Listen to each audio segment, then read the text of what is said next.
नमस्कार, मैं हूं प्रशांत भारद्वाज और आप देख रहे हैं न्यूज रूम पोस्ट।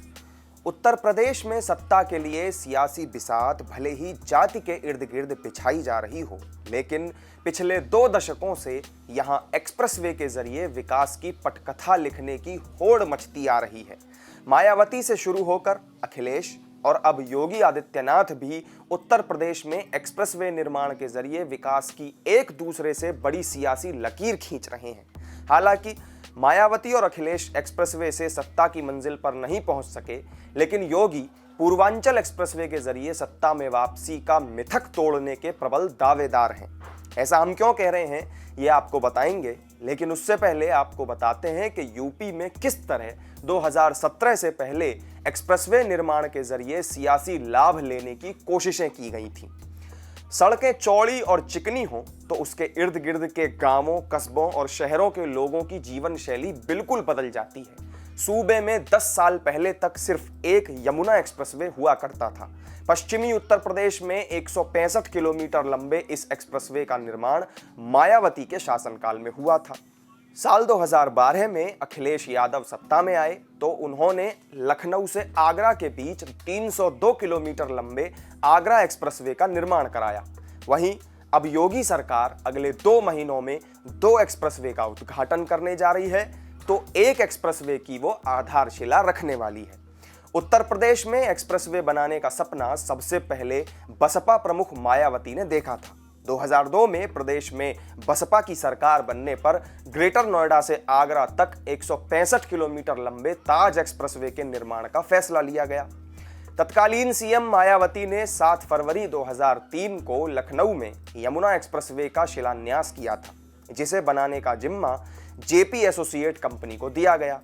हालांकि 1 साल बाद ही राज्य में सत्ता परिवर्तन हो गया था। मायावती की जगह मुलायम सिंह की अगुवाई में सरकार बनने पर एक्सप्रेसवे का निर्माण कार्य बंद करा दिया गया। इसके बाद 2007 में यूपी में पूर्ण बहुमत के साथ दोबारा बसपा की सरकार बनी तो ताज एक्सप्रेसवे का निर्माण कार्य फिर शुरू हो गया। इसका नाम बदलकर यमुना एक्सप्रेसवे कर दिया गया। 12,839 करोड़ रुपए में बनकर तैयार हुए इस एक्सप्रेसवे से 2012 के चुनाव में बसपा ने इसे अपनी उपलब्धि के तौर पर पेश किया, लेकिन पार्टी सूबे की सत्ता में वापसी नहीं कर सकी। अखिलेश यादव ने सत्ता संभालते ही 9 अगस्त 2012 को यमुना एक्सप्रेसवे का उद्घाटन किया था। मायावती ने नोएडा से आगरा तक के लिए 165 किलोमीटर का यमुना एक्सप्रेसवे बनवाया, तो आगरा से लखनऊ को जोड़ने के लिए अखिलेश यादव ने आगरा लखनऊ एक्सप्रेसवे के निर्माण का फैसला किया। अखिलेश ने नवंबर 2014 में एक्सप्रेसवे की बुनियाद रखी, जिसे पब्लिक प्राइवेट पार्टनरशिप मॉडल पर बनाया गया था। अखिलेश सरकार ने लखनऊ आगरा एक्सप्रेसवे को 22 महीनों में बनाने का लक्ष्य रखा था, लेकिन लेट लतीफी का आलम यह था कि इसे पूरी तरह से तैयार होने में 36 महीने लग गए। अखिलेश यादव ने 2017 के यूपी विधानसभा चुनाव की आचार संहिता लगने से ऐन पहले 21 नवंबर 2016 को आगरा लखनऊ एक्सप्रेसवे का उद्घाटन कर दिया और दिसंबर 2016 में इसे आम जनता के लिए पूरी तरह खोल दिया गया। 302 किलोमीटर लंबे इस एक्सप्रेसवे के निर्माण में 13,200 करोड़ रुपए की लागत आई थी। अखिलेश यादव ने 2017 के चुनावों में आगरा लखनऊ एक्सप्रेसवे को अपनी एक बड़ी उपलब्धि के तौर पर पेश किया था, लेकिन सत्ता में उनकी भी वापसी नहीं हो सकी। मायावती और अखिलेश सरकार के कार्यकाल में एक-एक एक्सप्रेसवे से विकास की लकीर खींची गई, तो वहीं योगी सरकार 3 एक्सप्रेसवे की सौगात देने को तैयार है। पूर्वांचल एक्सप्रेसवे, बुंदेलखंड और गंगा एक्सप्रेसवे के जरिए सीएम योगी 2022 की चुनावी जंग फतह करने के इरादे से उतरेंगे। पूर्वांचल एक्सप्रेसवे दिल्ली से पूर्वी यूपी और बिहार को सीधे जोड़ेगा, जिससे विकास की नई इबारत लिखी जानी है। पूर्वांचल के साथ साथ बुंदेलखंड को भी राजधानी लखनऊ से सीधे जोड़ने के लिए योगी सरकार बुंदेलखंड एक्सप्रेसवे बनवा रही है। इसे दिसंबर तक पूरा करने का लक्ष्य है। 29 फरवरी 2020 को प्रधानमंत्री नरेंद्र मोदी ने 296 किलोमीटर लंबे इस बुंदेलखंड एक्सप्रेसवे की आधारशिला रखी थी, जिसका उद्घाटन 2022 के चुनाव से पहले किए जाने का प्लान है। बुंदेलखंड एक्सप्रेसवे धार्मिक नगरी चित्रकूट से शुरू होकर बांदा, हमीरपुर, महोबा, औरैया, जालौन और इटावा में आगरा लखनऊ एक्सप्रेसवे से जुड़ जाएगा।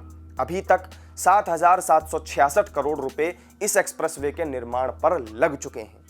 इनके अलावा मेरठ से प्रयागराज तक के लिए योगी सरकार गंगा एक्सप्रेसवे बना रही है।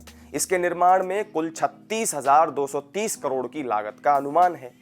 गंगा एक्सप्रेसवे की प्रस्तावित लंबाई फिलहाल 594 किलोमीटर है, जो यूपी के 12 जिलों मेरठ, हापुड़, बुलंदशहर, अमरोहा, संभल, बदायूं, शाहजहांपुर, हरदोई, उन्नाव, रायबरेली, प्रतापगढ़ और प्रयागराज को जोड़ेगा।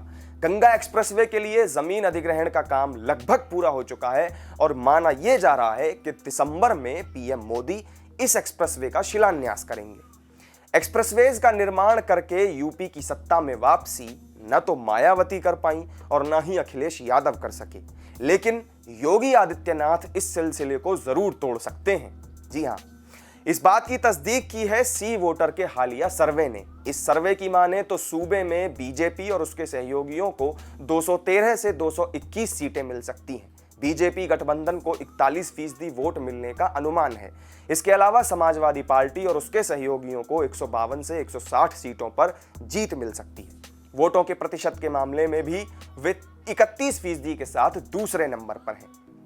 अगर इस सर्वे में दिख रही तस्वीर हकीकत में बदलती है तो योगी आदित्यनाथ मिथक तोड़कर चुनावी फतेह हासिल करने वाले मुख्यमंत्री बन जाएंगे। तो हमारी इस वीडियो में फिलहाल इतना ही। फिर मिलेंगे नई वीडियो में नई जानकारी के साथ। तब तक आप जुड़े रहिए हमारे साथ और देखते रहिए न्यूज़ रूम पोस्ट। नमस्कार।